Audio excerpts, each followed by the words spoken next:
Hi, and welcome to Painting by Numbers with No Numbers 2.0. So in the previous lesson, we saw how we could arrive at an angle of attack. Well, first of all, what our first minimal viable product will be, and most importantly, what will not be in our first minimal viable product. And also, a subsequent added value of that is that we get to an angle of attack of how to approach through this complex potential solution space. Now we're just going to do another method of arriving at the same kind of answer, but just in a slightly different way, which is more appropriate for different kind of circumstances. And this method is story mapping, basically user story mapping by Jeff Patton. So check out his work, great stuff. So basically, where we start off is in the same kind of place. So we also identify the actors and roles involved that we believe will be involved in the MVP once it goes live. So this is not the project manager and software developers and compliance people involved in creating the solution, or engineers, or whatever the case may be, involved in creating the solution.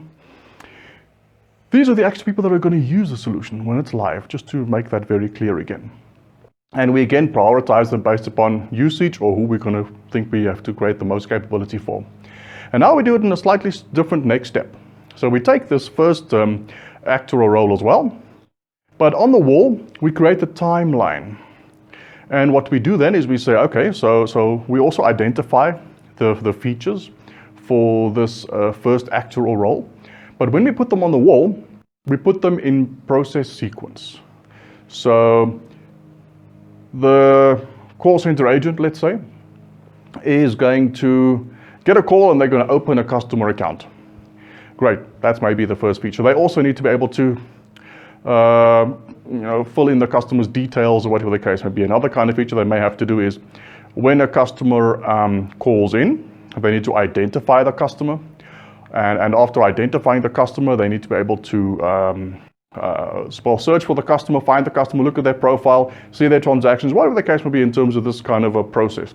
Or it might be a kind of insurance process where a customer goes through being a prospect and then a lead, then going to getting a quote, and if they accept the quote, then fulfillment and getting all the checks and things done to get the insurance finally signed off, etc. So there's some kind of process that some actor or role goes through. And how it goes is whenever we say this actor or role must do this and then do that and then do that, we add a feature to the right. So we sort of move along in terms of the time, the process. And whenever we say the actor or role must be able to do this or that, we go down. So when we say or something else, we go down. When it's and something else, we go across. And an example of the or might be the customer must be able to open an account through a broker or through a call center or on the website or via the mobile app or whatever the case may be. So there's different channels. Then there might also be happy path and the 75 unhappy path. So this might happen, or that might happen, or might that happen, or that might happen. And we don't have to go to full depth here, but we do get the major sort of happy and unhappy sort of paths. But it depends on where you are and the scope of the workshop about how far deep one should go down in terms of the potential unhappy path. Remember, simplicity, massive force, economy of force. We focus on what is relevant right now, and we don't maybe worry about things which might be a concern to us 99 steps down the road. So we continue like this and go to the right or go to the bottom until we have identified what we believe the major features for this actor or role are, and we put them into like a process sequence on a wall. And we're basically building a process map together on a wall. Then we take the next actor or role and we add in their features and what they are potentially doing as part of this this process. And you can mix and match it up as you go along. You could obviously can add features now for the first actor or role as you identify gaps or whatever the case may be, and just build up your process map as you continue. And then after some time, and maybe using 2 walls or whatever the case may be, you have built what you consider to be the process maps at this point in time of the major processes involved. And again, we don't have to go to the nth degree of depth here. It is what we can do in this length of workshop which makes sense at this point in time. All right, so as we do this, if it's a sort of maybe a newish kind of business, we may also start identifying core activities. And these are the things like account opening, servicing, fulfillment, quoting, whatever the case may be. There's these major activity areas that we can start identifying. And sometimes if you already know your business quite well, you may start with the activity areas first and then just put in the features based upon the major activity areas. Or if it's quite newish, you may actually be discovering the activity areas as you are coming up with these features. So what we do then is we take these features, these ORs, and we prioritize them top to bottom based upon necessity.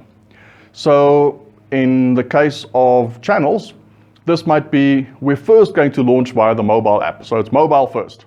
And we're not going to enable the call centers to do this initially. Or we're not going to enable the brokers to do this initially, or whatever the case may be. So mobile first might be the priority, and then every other kind of channel might be lower priority than that. And we can also do this with the happy and unhappy paths. Obviously you'd like your happy path most likely to be the most important one, because that's where the main business process occurs. And then in terms of unhappy path, we need to handle this one and that one. Yeah, this one maybe, and the rest maybe we don't even worry about at this point in time. So we prioritize these features in terms of necessity. And once we've done that, we can do something very interesting now. Well, we can identify, first of all, the walking skeleton of our solution. So what is most likely the full value chain happy path, that would be, if you could string that together, then you've proven at least the major components of your solution. There may be some quite difficult unhappy paths to deal with, but at least that would be this line would be the walking skeleton of the solution. And also by now, looking at this and considering these features in terms of necessity, we can take a Cokie or a piece of tape or whatever the case may be, and we can identify the collection of features that we believe will make up our first release, our first MVP. And then followed by possibly these could make up a second release, third release, whatever the case may be, however far you want to go at this point in time. Maybe you stop after having just identified this is probably going to be our first release, and we're going to focus on that. And what's interesting is where we are now is pretty much then in the same place we were in the previous method, which is more about the risk-value matrix kind of approach. We are at the same place because we've identified, well, we're not exactly the same, we're not quite here yet, but where we are here is at least we've identified this is first MVP, probably second MVP, and whatever else may follow after that. And what we can do now is we can take these features we've identified for the first release, and we can do the same risk value exercise as before, but now we already have the set of our first MVP. And most likely the walking skeleton features, they would probably be more towards the right, more towards being the valuable features, because they're the critical ones. And then as we go down in sort of necessity, they become your sort of more less valuable features. And now we add this view of risk. How scared are we of these features? How worried are we about being able to realize them? And then we build up our view on the risk value matrix, and now we have our angle of attack for our first MVP. So when would one use only the risk value approach, and when would one use the sort of Jeff Patton user story mapping approach? Now, of course, there's no hard and fast rule. These things are always like, it depends, or what are your circumstances and so forth. But the way I tend to think about it is, if it's a really new startup and we're trying to think of something we've never done before, trying to start with a process view often gets things to be too complex. We get lost in exactly how is this going to happen before that, or is that going to happen after that, and who's going to do what in what sequence. So you tend to sometimes get lost a bit in the process view. So if there's a lot of uncertainty, I prefer to do the risk value approach first, where we just jot down features, we just jot and we just put them onto a wall, do relative value, and we don't necessarily care so much in what sequence they're going to occur or whatever else. Then we do relative risk, and then we try and take things off which we don't absolutely need. And now we still have an angle of attack, but we haven't necessarily gone into all the process details. Now clearly, once we've identified this MVP, the next step would be to get much more intimate with the specific process and so forth. But that is going to come out in the wash as we progress our way through this angle of attack. You might also have, though, quite a mature business, and there's already a lot of business rules and knowledge and things going on. In those kind of environments, the user story mapping is a good approach because you already have a complex business. There's already a lot of process things going on. So you may as well, and you have the knowledge and so forth. So you may as well start thinking about another solution in terms of how it's going to fit into your existing processes. And then the user story mapping is a good approach to use. But again, no hard and fast rule. You need to think about what's going to be best for your situation. And once you've done it a couple of times, you're going to get a feeling for which one you want to use at what point. And also, we don't do these things once. You know, if it's quite a big thing we're trying to tackle here, we do this kind of exercise, and then after a couple of experiments, as we progress our way through the angle of attack, we may do the exercise again because we've got different information now, new views, and we've shared knowledge and gained knowledge and so forth. So we may do this exercise a couple of times as we're invading a specific future or trying to get a certain MVP to market. So great, we're progressing well now through the double diamond.